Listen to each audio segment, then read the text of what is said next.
At midnight, two beaten men began to pray. Then they began to sing, not because the chains had fallen, they hadn't, but because the God they trusted was still worthy, chains or no chains.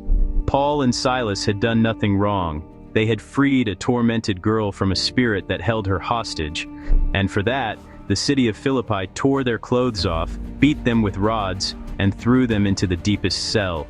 Feet locked in stocks, backs bleeding on cold stone. The other prisoners were listening. In that absolute darkness, the kind you feel, not just see, every sound carried. And then, at midnight, something the prison had never heard. Prayer. Two broken men refusing to let their pain dictate their devotion. And then, as their prayers rose, singing followed. Not desperate, not bargaining. Just two voices declaring that the God who held them in that cell was still on the throne. And then the ground began to move. The foundations shook. Every door flung open. Every chain fell. But here is what the story really wants you to see.